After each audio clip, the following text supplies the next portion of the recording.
안녕하세요, 이정아입니다. 이상한 나라의 앨리스의 소편 거울나라의 앨리스에 붉은 여왕이 등장을 합니다. 이 앨리스가 붉은 여왕의 나라에 도착을 했을 때 그 붉은 여왕이 앨리스의 손을 꼭 잡고 정신없이 달리기를 시작합니다. 그런데 달려도 마치 러닝머신을 달리듯이 주위 풍경이 전혀 변하지가 않는 거예요. 그게 왜 그러냐면 앨리스가 열심히 뛰는 동안에 주위 풍경도 같이 움직이고 있었기 때문입니다. 여왕이 앨리스에게 말하죠. 지금 여기에 같은 곳에 계속 머무르려면 끊임없이 달려야 해.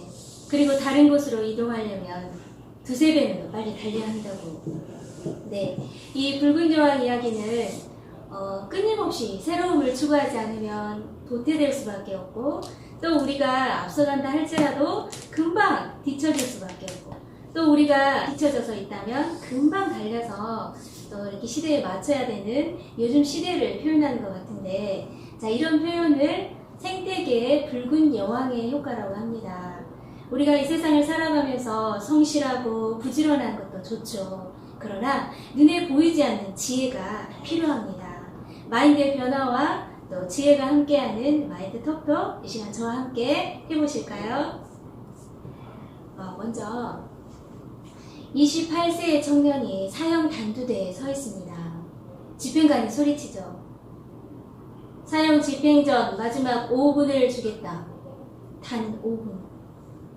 사형수는 두려움에 떨죠. 그리고 생각을 합니다. 내 인생에 남아있는 시간이 이제 5분밖에 없다고? 이 5분 동안 난 뭘 해야 되지? 사형수는 먼저 가족들과 동료들에게 기도를 하죠. 사랑하는 가족들, 그리고 친구들, 내가 먼저 죽지만 나를 위해 슬퍼하지 말아요. 그리고 나를 위해 많은 눈물을 흘리지 않았으면 좋겠어. 자, 집행관이 마지막 2분이 지났음을 알렸습니다. 이제 후회할 시간도 없구나. 이제 마지막이야. 조금만 더 시간이 있다면 얼마나 좋을까. 집행관이 마지막 1분을 알리죠. 사형수는 두려움에 떨면서 주위에 있는 환경을 쳐다봅니다. 그리고 자기의 손끝을 타고드는 이 차가운 칼날 같은 바람, 내 발끝을 전해오는 땅의 냉기들, 난 이제 이런 것들을 느낄 수가 없구나. 볼 수도 만질 수도 아무것도 할 수가 없어. 이제 마지막이야. 끝이라고. 그러면서 이 사형수는 처음으로 세상의 소중함을 느끼면서 눈물을 흘립니다. 자, 이제 사형을 집행해라. 명령이 떨어지자 저 멀리에서 사람들의 발자국 소리가 들리고 사격에 의해서 진열대가 움직이는 소리가 들립니다. 살고 싶다.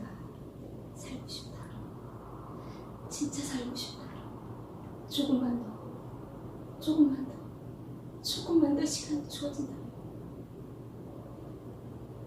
네. 찰칵 탄환이 장전하는 소리가 들리면서 사형수의 심장을 깨뜨리죠. 그때였어요. 저 멀리에서 멈추시오! 사형을 멈추시오! 하면서 한 병사가 흰 수건을 흔들면서 뛰어옵니다. 바로 사형을 이제 면하고 유배를 보내라는 황제의 급박한 전가를 가지고 온 병사였지요. 자, 다행히 이 청년은 가까스로 죽음의 문턱에서 벗어나서 다시 살아서 돌아왔습니다. 이 청년이 누구신지 알까요? 이 청년은 바로 러시아의 대문호 도스토옙스키입니다. 주여벌, 카라마조프의 형제들, 영원한 만남 등 정말 훌륭한 대작들을 많이 써서 많은 사람들의 감동을 주었던 작가인데요.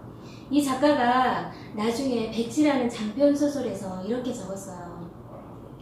나에게 마지막 5분이 주어진다면 2분은 동지들과 작별하는데, 또 2분은 삶을 돌아보는데, 마지막 1분은 세상을 바라보는 데 쓰고 싶다. 언제나 이 세상에서 숨을 쉴 수 있는 시간은 단 5분뿐이다. 이렇게 말을 했어요. 여러분에게 이제 내 인생에 남아있는 시간이 5분밖에 없다 라고 했을 때 여러분은 무엇을 하고 싶으십니까? 경제가 좋아지면서 사람들은 더 나은 거, 더 좋은 거, 더 편리한 거, 더 맛있는 것을 따라 삽니다. 이렇게 살다 보니까 우리의 삶은 전보다 훨씬 더 복잡해졌어요. 이렇게 다양화된 사회는 우리 마음에 불필요한 것들을 많이 섞어서 복잡하게 만듭니다. 자기 마음인데도 어디로 흘러가고 있는지 내가 내 마음을 모를 때도 많고요. 자, 이렇게 마음에 넣어둔 생각들이 서로 정리가 안 돼서 마구 뒤엉켜 있는 경우가 있는데 이럴 때 제대로 생각하기가 좀 어려우시죠. 그래서 생각을 좀 하려고 하면 마음 정리가 안 돼 있어서 생각을 정리하기가 어렵고 또 이렇게 사고가 잘 안 되면서 나중에는 사고력 결핍에까지 이르게 되는데요. 자, 이렇게 복잡해진 마음에서 벗어날 수 있는 길은 무엇일까요? 그것은 바로 조금만 더 사고를 깊이 하는 겁니다. 세이유라는 프로그램이 있습니다. 이것은 프랑스의 그 실크로드를 횡단했던 프랑스의 베르나르 올리비에가 만든 비행 청소년 교정단체예요. 소년원에 수감 중인 청소년들을 언어가 통하지 않는 전혀 새로운 나라에 3개월 동안 보내는 프로그램인데요.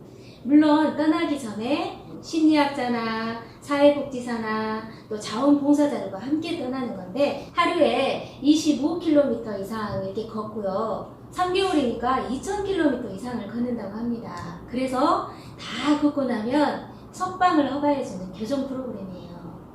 그래서 처음에는 담당 판사의 동의도 얻어야 되고 각서도 쓰고 그리고 심리학자와 사회복지사 또 자원봉사자와 함께 길을 떠나죠.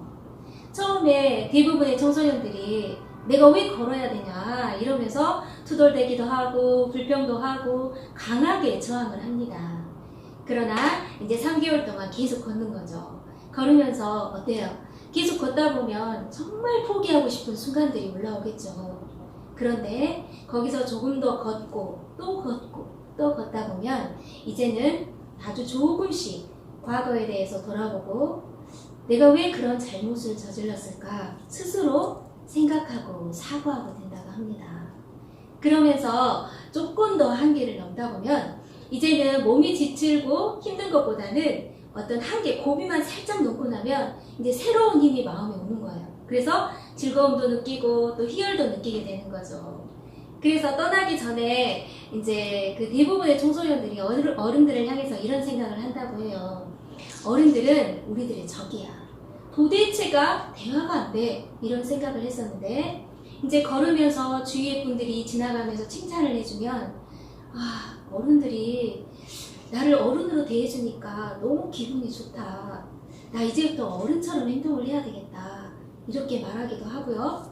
또 정신적으로는 나도 할 수 있어 하는 성취감도 맛보고 내 자신감도 갖는다고 합니다. 그리고 이런 말도 한대요.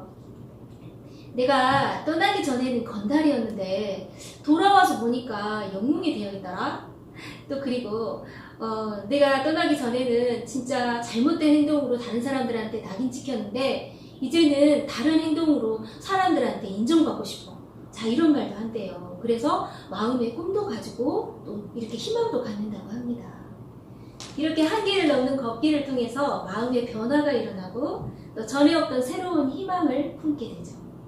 걷기를 통해서 자신이 처한 환경에서 마음이 벗어나고 서툴지만 다른 사람과 관계를 맺는 법도 터득해가고 또 누군가를 믿는 법, 또 자신을 나름의 방법으로 통제하는 법들을 배우게 됩니다.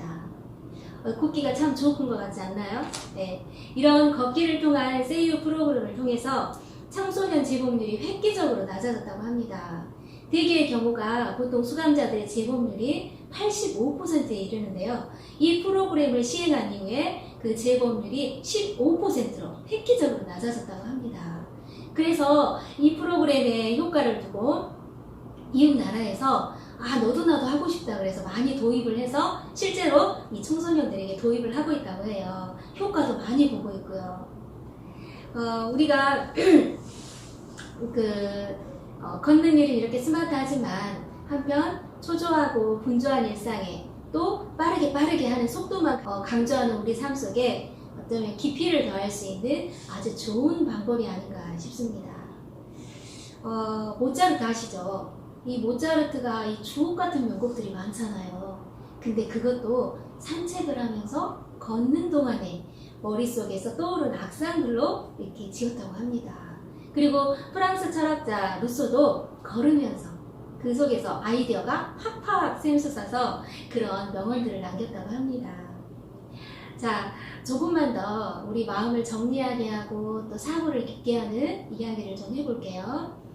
즉흥적으로 행동하지 않고 조금 사고를 하면서 스스로 마음을 다스리는 법을 이렇게 실천하고 있는 에스키모인의 이누이트족을 소개해 드릴게요.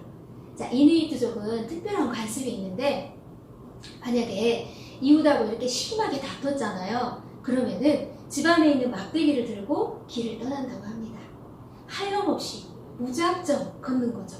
걷고 또 걷고 또 걷고. 그러면 마음속에서 그동안 미움, 분노, 화 이런 감정들이 올라오다가도 어느 정도 걷다 보면 누그러뜨리게 되겠죠. 그리고 잠잠해지게 되겠죠. 그러면서 마음이 조금 정리가 되는 것 싶으면 그곳에다가 막대기를 탁 꽂는 거죠. 그리고는 돌아오면서 생각을 합니다. 내가 왜 그때 분노했지? 내가 왜 그때 화가 났을까? 이유는 무엇이었을까? 이렇게 되돌아보면서 또 그 이유를 찾게 되고 마음의 평정심을 가지고 집으로 돌아옵니다. 그리고 나서 살다 보면 또 부딪히는 일이 있죠. 또 그러면 그때 또 길을 떠나는 거죠. 걷고 네, 그렇게 계속 걷다가 어느 정도 이렇게 걸었는데 전에 꽂아줬던 막대기가 보이는 거예요. 그러면 어떤 생각을 하겠어요? 내 마음을 다시 한번 진단하게 되는 거죠. 전과 이렇게 비교를 하면서. 그래서 다시 이렇게 걷고 걸으면서 되돌아오는 길에 또 자신의 마음을 돌이키는 그런 마음 상태로 또 연습을 하는 거죠. 또 어쩔 때는 한참 이렇게 걸어가고 있는데 마음은 이미 화가 다 풀렸는데 그 예전에 꽂아두었던 막대기가 보이지 않는 거예요.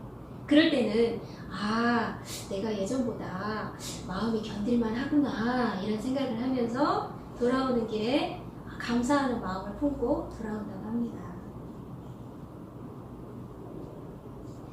자, 여러분도 이렇게 머릿속이 복잡할 때가 많으시죠? 그런데 이렇게 마음이 복잡할 때 우리가 조금 더 사고를 하다 보면 우리 마음 정리를 할 수 있을 뿐만 아니라 또 마음의 평정심을 찾을 수 있고 또 우리의 마음의 이치와 흐름도 파악할 수가 있습니다. 그렇게 하다 보면 우리에게 오는 불행도 막을 수가 있거든요. 만약에 여러분들이 머릿속이 너무 복잡해 깊게 생각하는 게 좀 부담스러워 이러실 때는 여러분 일상생활에서 이런 물건들을 좀 단순하게 정리를 해보세요. 그러면은 마음이 같이 정돈이 돼서 깊은 사고를 하는데 도움을 줄 수가 있습니다.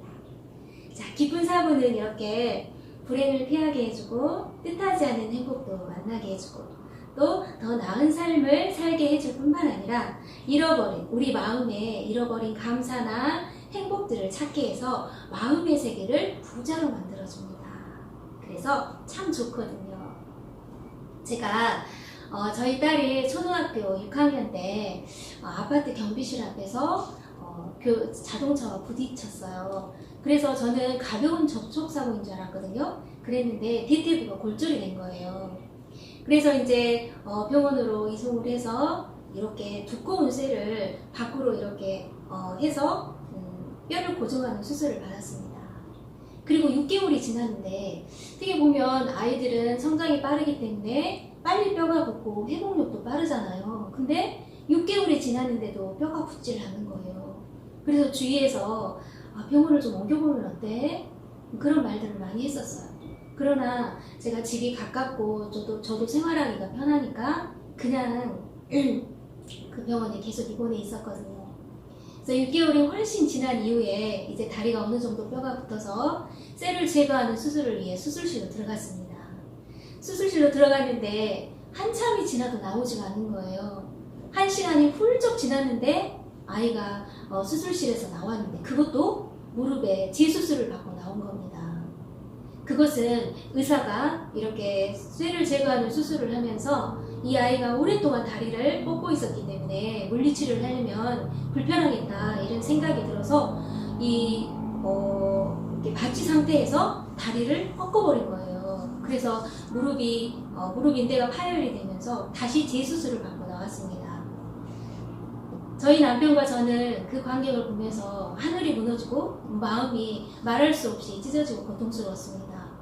그래서 그때부터 우리 가족 모두는 정말 마음에 슬픔을 안고 늘 고통 속에 있었죠.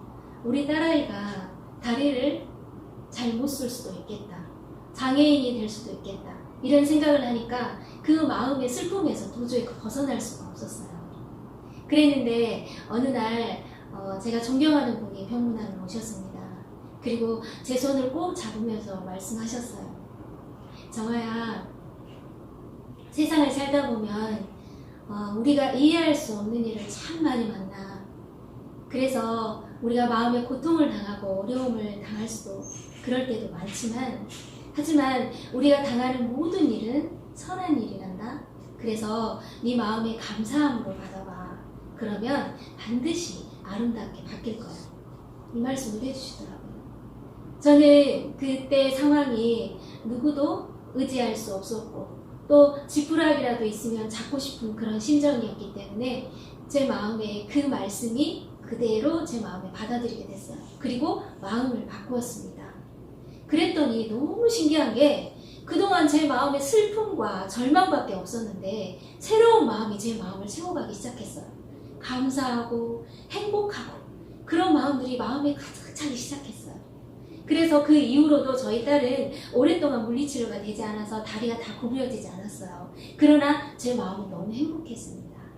그러다가 저희 딸이 사립고등학교를 가게 되었어요. 근데 그곳에서는 대외적인 활동을 많이 했거든요. 태권도도 배우고 댄스도 배우고 공연을 이렇게 많이 준비하면서 자기도 모르는 사이에 다리가 물리치료가 돼서 구부러지게 된 거예요. 그래서 지금은 아주 정상적으로 돌아와서 아주 건강하게 살고 있습니다. 자, 가장 행복한 사람은 가장 많이 소유한 사람이 아니라 가장 많이 감사하는 사람이라고 합니다. 어떤 사람에 대한 고마움을 느끼면 마음이 따뜻해지고 포근해지는 걸 느끼시죠?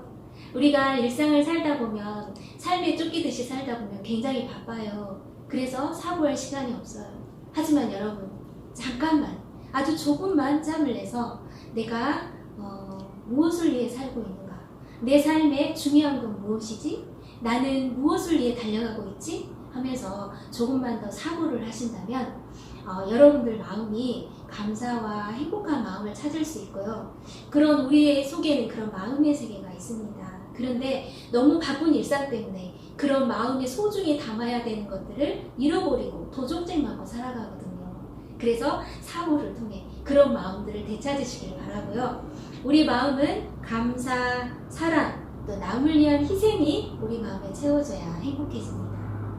우리 마음에 자리 잡은 감사의 크기는 행복의 크기와 비례하니까요. 네, 오늘 여기까지 들어주셔서 감사합니다. 다음에 또 만나요.